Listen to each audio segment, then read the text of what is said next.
Have you ever wondered why your heart always harbors burning desires, the goals you long to touch, yet your body lies slumped in the chair, eyes glued to the phone screen, fingers scrolling endlessly through social media? When darkness falls at the end of the day, you sigh and blame yourself for being lazy, useless, undisciplined, a mere dreamer who accomplishes nothing. Have you ever felt that feeling? The feeling of knowing you could rise higher, yet being bound inside a cocoon of delay. The weariness of watching the distance between who you are now and who you want to become grow ever wider. Then you shake your head, crawl under the blanket, and repeat that cycle of disappointment the next morning. The truth is, you are not alone in this battle, because almost everyone has faced at least once the vortex of ambition and laziness. And the strange thing is, we often think it is our fault that we were born weak or lacking willpower. But Stoic philosophy shows us another truth, a simple yet powerful one. You are not truly lazy. You just have not learned how to manage the inner dialogue in your mind. Whenever you are about to do something important, a part of your brain immediately raises a whispering voice that says, "It is too hard, too tiring, too dangerous that it would be quicker and more fun to scroll Facebook or watch a movie." You believe that voice, you surrender, and you conclude you are weak. But the truth is, that is only a habitual response to discomfort, not your human essence. Look at a child learning to walk. It tumbles, cries loudly, then stands up to try again. No one teaches it about discipline. No one orders it not to give up. That is the natural human instinct. We are born with the strength to overcome hardship. It is just that over time, environment, habits, and artificial comfort have made us forget. Try to picture procrastination as a morning fog blanketing the road.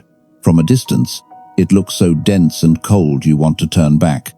But when you boldly step into it, you discover how fragile it is. Just a few steady steps, and the sunlight appears again. Laziness is like that fog. It is not a concrete wall blocking your path. It is only a short-lived feeling, a thin cloud.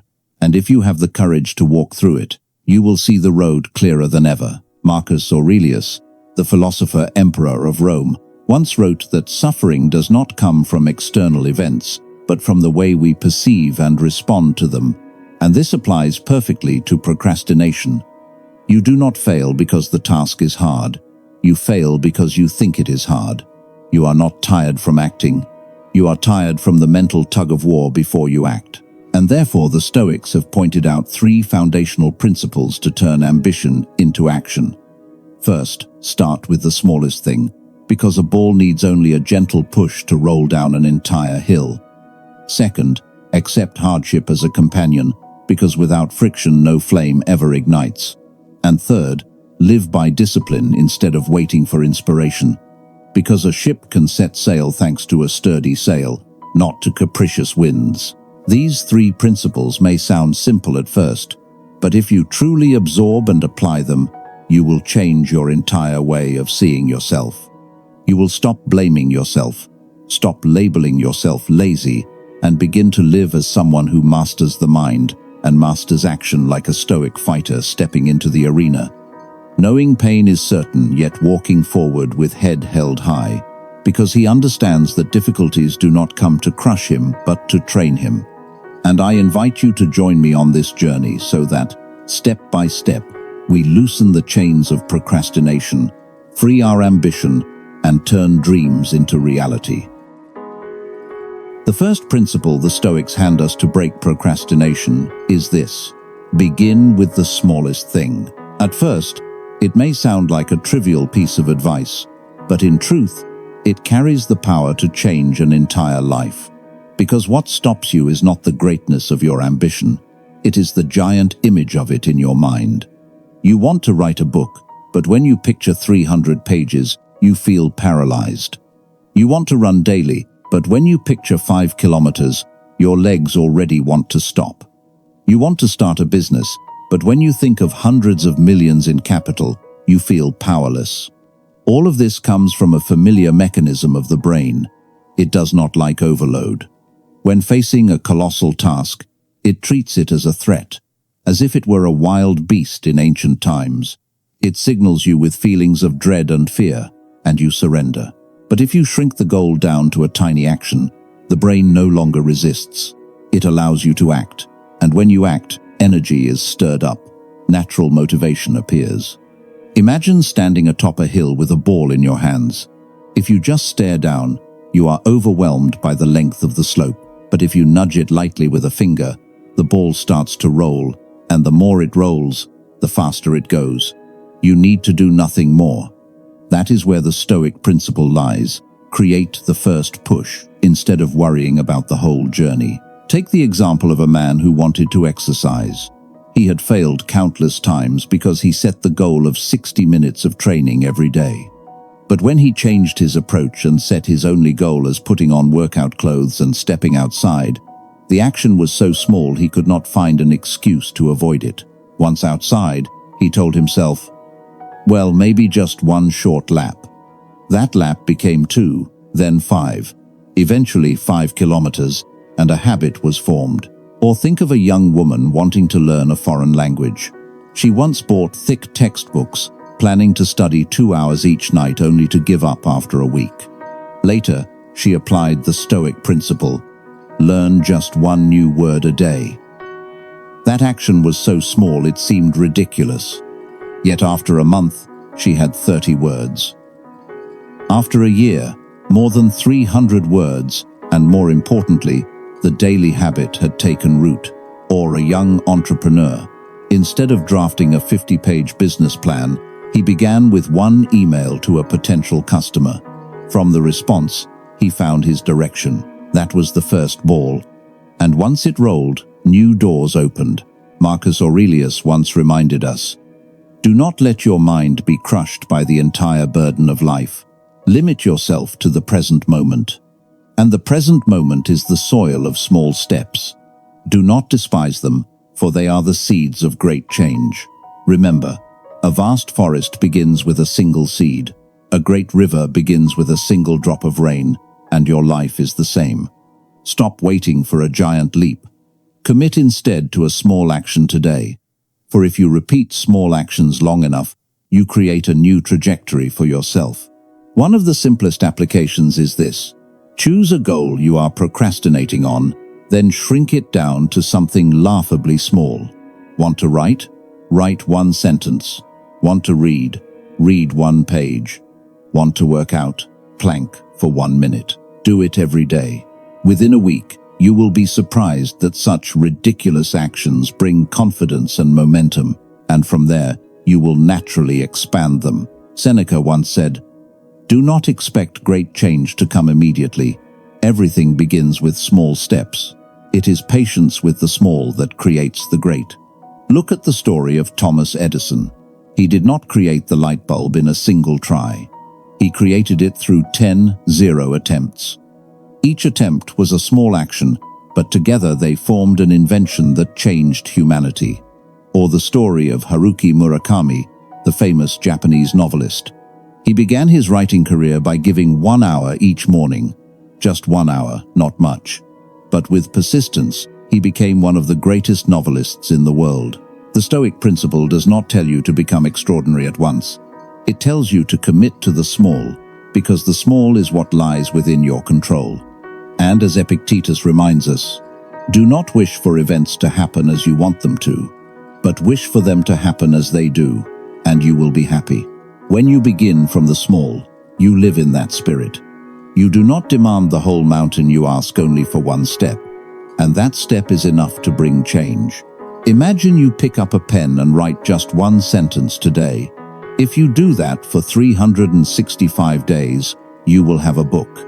Imagine you do a single push-up each morning. After a year, you have done more than 300, and your body is transformed. Imagine you read 1 page each night. After a year, you have read more than 365 pages, more than an entire book. Life changes not by magic, but by the accumulation of small things. And that is the first weapon to break procrastination. To prove to yourself that you are not lazy, you only need to learn how to push the first small ball, then let it roll and pull you into a new orbit. Remember this.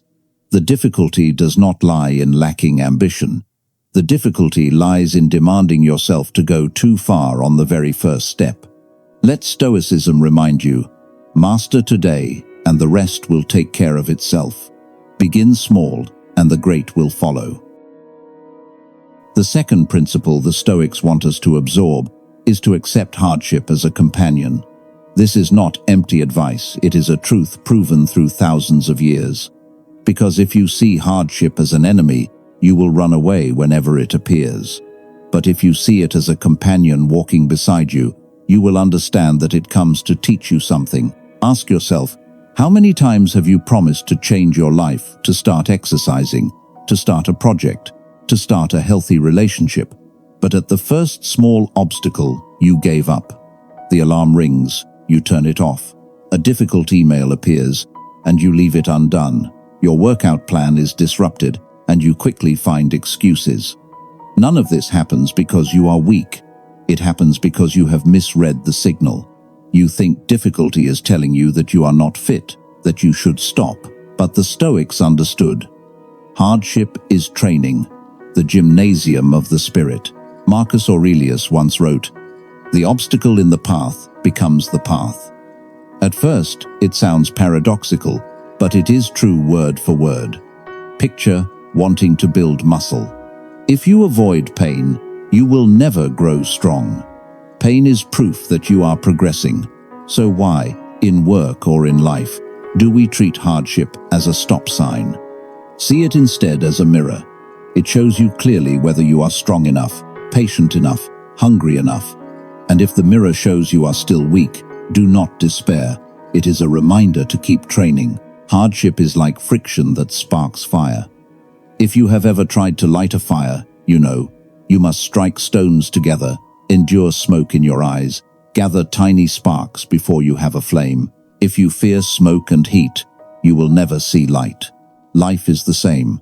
If you flee from difficulty, you live like damp wood, never igniting. But if you embrace it, the fire within you will blaze. Seneca said, "Fire tests gold. Adversity tests the strength of men." That is why you must change the way you name it.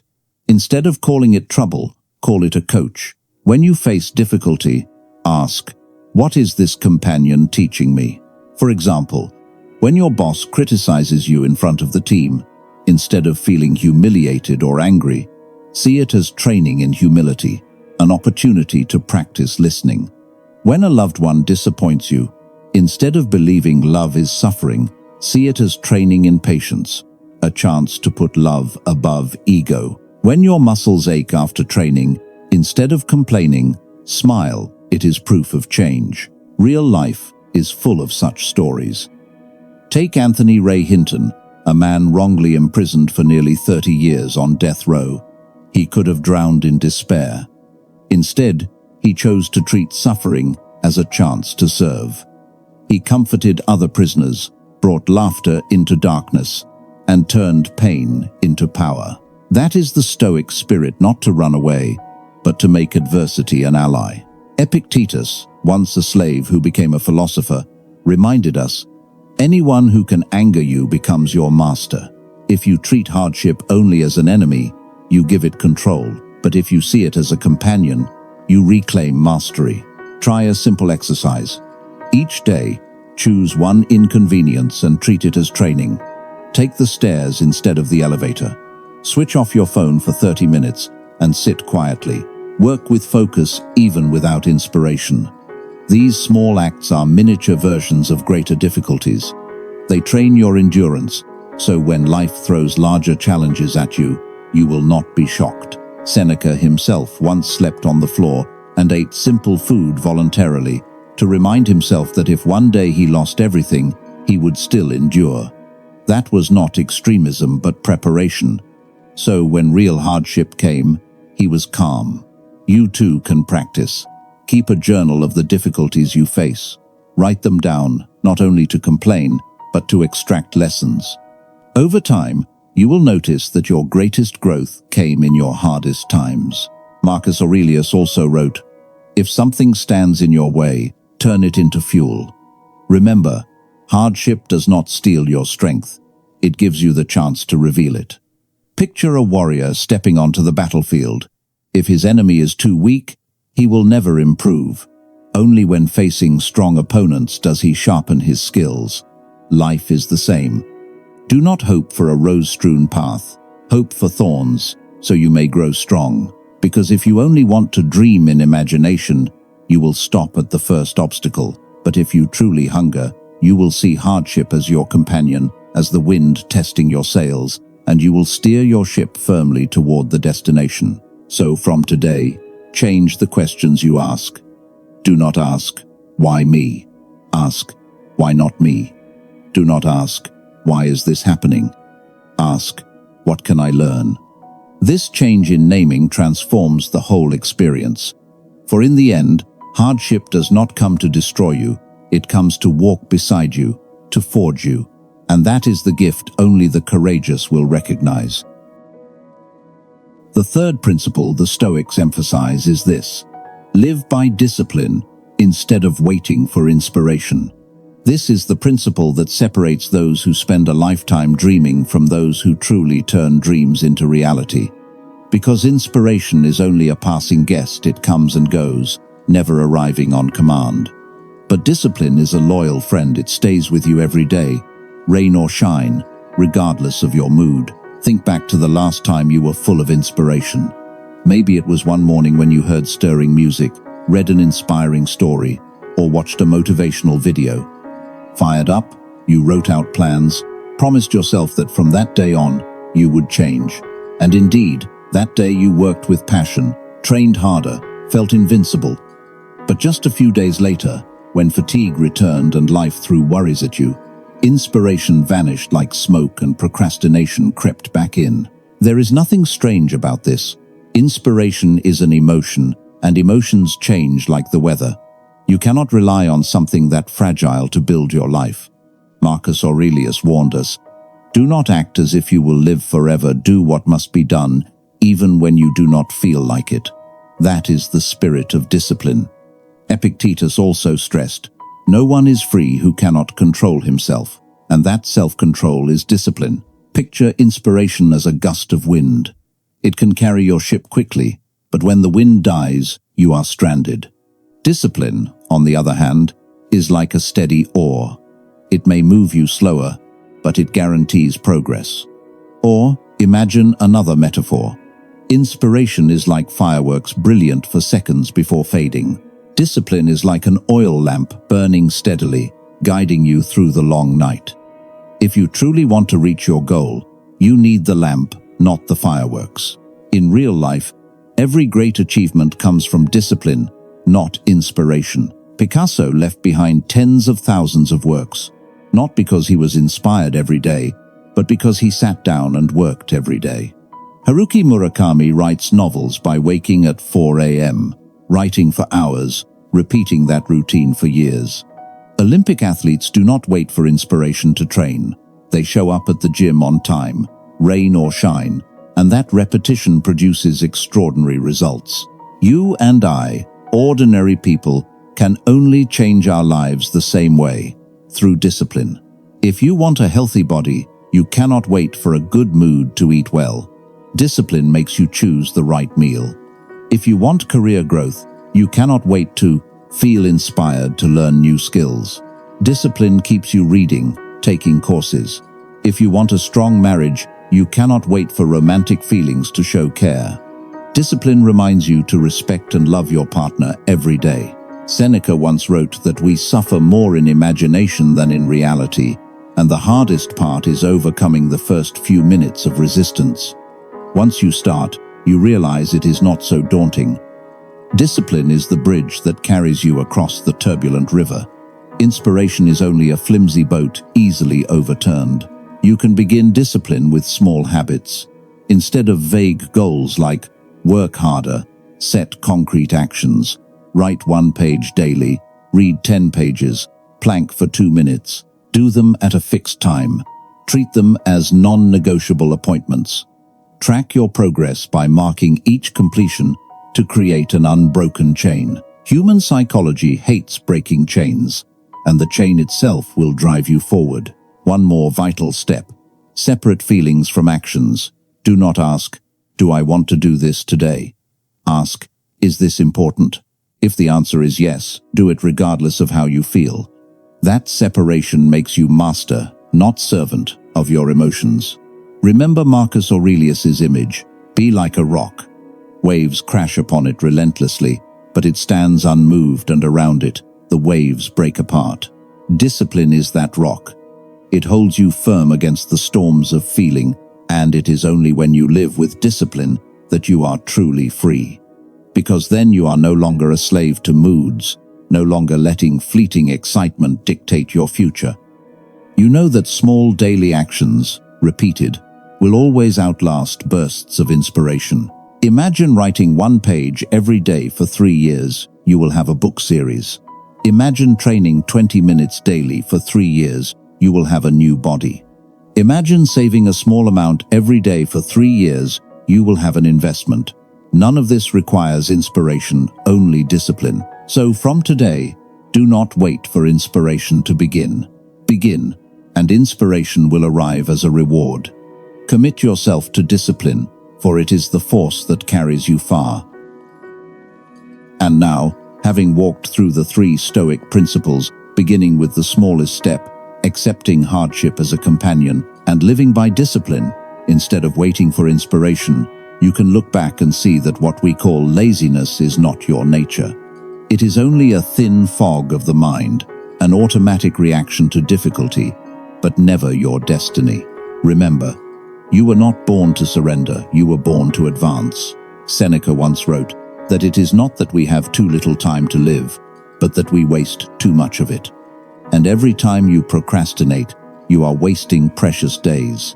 Marcus Aurelius reminded us, do not act as if you were going to live forever. Time is slipping away. Every minute you lose is a part of life gone. So if you truly have ambition, stop waiting, stop blaming, begin today. Choose one small action, push the first ball down the hill. Smile at difficulty when it appears, and treat it as a companion training you.